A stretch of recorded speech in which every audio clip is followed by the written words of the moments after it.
Shalom jemaat yang dikasihi oleh Tuhan. Hari ini kita kembali merenungkan firman Tuhan di dalam subtema kita, yaitu Tuhan menambahkan orang percaya di dalam pelayanan kita. Di dalam Kisah Rasul pasal 14 ayat 21 sampai 23, firman Tuhan berkata, Paulus dan Barnabas memberitakan Injil di kota itu dan memperoleh banyak murid. Lalu kembalilah mereka ke Listra, Ikonium dan Antiokhia. Di tempat itu mereka menguatkan hati murid-murid itu dan menasihati mereka supaya mereka bertekun di dalam iman, dan mengatakan bahwa untuk masuk ke dalam kerajaan Allah kita harus mengalami banyak sengsara. Di tiap-tiap jemaat, rasul-rasul itu menetapkan penatua-penatua bagi jemaat itu, dan setelah berdoa dan berpuasa mereka menyerahkan penatua-penatua itu kepada Tuhan yang adalah sumber kepercayaan mereka. Bapak Ibu jemaat yang terkasih di dalam Tuhan, kita melihat satu semangat dari para rasul dan murid-murid Tuhan Yesus di kitab Kisah Para Rasul untuk terus pergi dan memberitakan Injil. Kiranya semangat yang sama ini juga kita miliki di hari-hari ini, apapun situasi yang kita alami, karena Injil memang harus diberitakan sesuai dengan perintah Tuhan Yesus Kristus. Ada beberapa hal yang kita boleh pelajari dalam bagian ini, melihat daripada semangat dan satu usaha daripada para murid Tuhan, para rasul pada waktu itu. Yang pertama, tujuan memberitakan Injil adalah untuk menghasilkan murid. Banyak orang memberitakan Injil hanya sekedar beritakan Injil, yang penting Injil disampaikan. Itu memang baik, tetapi itu belum lengkap. Tetapi sesuai dengan perintah Tuhan Yesus, Injil yang diberitakan harus menghasilkan banyak murid.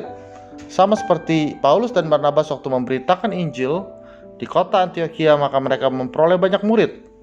Dan murid-murid inilah yang kelak akan menjadi tiang-tiang gereja di kota tersebut. Bapak Ibu, saya percaya bahwa kita jemaat Tuhan adalah orang yang giat dalam memberitakan Injil. Tapi jangan kita juga melupakan tugas kita untuk menghasilkan murid-murid yang baru. Seperti tema kita, biarlah orang terus ditambahkan ke dalam kerajaan Allah. Yang kedua, bukan sekedar menguatkan atau menghasilkan murid, tetapi yang kedua dikatakan di ayat yang ke-22, para murid itu harus terus dibimbing, dibina, dikuatkan, dinasehati, supaya mereka bertekun di dalam iman. Seorang murid tentunya harus terus dibimbing, tentunya harus terus dibina, tentunya harus terus didorong. Kita tidak bisa meninggalkan mereka begitu saja.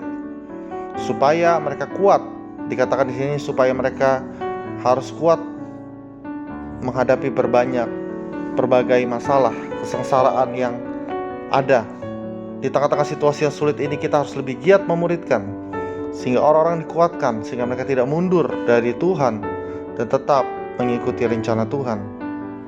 Yang ketiga, di ayat yang ke-23 dikatakan, di tiap-tiap jemaat rasul-rasul itu menetapkan penatua bagi jemaat, dan setelah berdoa dan berpuasa mereka menyerahkan penatua-penatua itu kepada Tuhan yang adalah sumber kepercayaan mereka. Yang ketiga adalah murid-murid yang sudah dewasa, yang punya kompetensi, diangkat menjadi pemimpin. Hari-hari ini dan hari-hari ke depan menyongsong tuaian yang besar, kita membutuhkan banyak orang-orang untuk memimpin dan mengembalakan jiwa-jiwa yang Tuhan percayakan kepada kerajaan Allah. Oleh karena itu mari kita terus bergiat, jangan lelah melatih para pemimpin, menghasilkan para pemimpin yang siap untuk mengembalakan dan memuridkan orang lain lagi. Dan ini yang akan terus terjadi di dalam kehidupan dan pelayanan kita, sehingga banyak orang datang kepada kerajaan Allah, dan mereka pun bisa dirawat, mereka bisa dilatih, dan mereka kembali bisa diutus bagi kemuliaan Tuhan. Mari Bapak Ibu Saudara, apapun pelayanan kita tetap giat di dalam ladang Tuhan. Ladang telah menguning, siap untuk dituai. Amin. Puji Tuhan. Shalom.